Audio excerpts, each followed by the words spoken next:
ប្រវត្តិប្រាសាទនាព័ន្ធធឿកប្រាសាទនាព័ន្ធអ្នកកសាង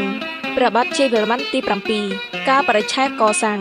សតវត្សទី12ឆ្នាំ1191ប្រទេសថ្វីព្រះពុទ្ធសាសនាមហាយានស្ថាបត្យកម្មរចនាបថបៃត្រលទិលក្រុងអង្គរខេត្តសៀមរាបប្រវត្តិប្រាសាទនិពន្ធមានទីតាំងស្ថិតនៅក្នុងភូមិលៀនដៃឃុំលៀនដៃស្រុកអង្គរធំខេត្តសៀមរាបប្រាសាទនិពន្ធត្រូវបានសាងសង់ឡើងនៅរជ្ជកាលព្រះបាទជ័យវរ្ម័នទី7នាឆ្នាំ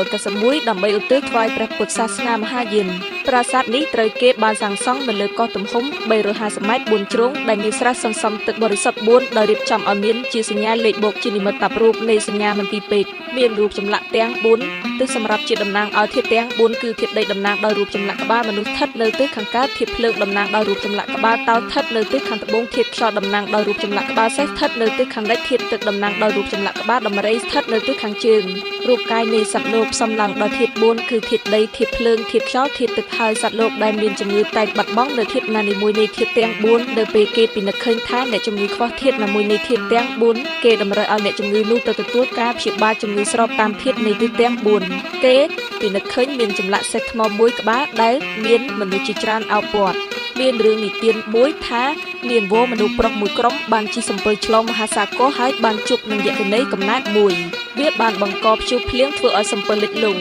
នាយសំពើឈ្មោះសិង្ហក៏បានបន់ស្រន់អស់ទេផ្ដាស់ឲ្យជួយដោយសារបារមីព្រះពោធិសត្វវលោកេស្វរៈព្រះអង្គបានប្រមាលមើលឃើញមនុស្សកំពុងជួបភ័យអន្តរាយពេលនោះទ្រង់ក៏ប្រើឲ្យអាមាត្យមួយអង្គខ្លែងជាសេះបានហាក់ទៅជួយអ្នកលិចលង់សំពើនោះអ្នកលិចលង់តមឡាយក៏បានតោងជើងនិងកន្ទុយសេះហើយសេះនោះបានងំពួកគេមកដល់ត្រែកបានសុខសន្តិ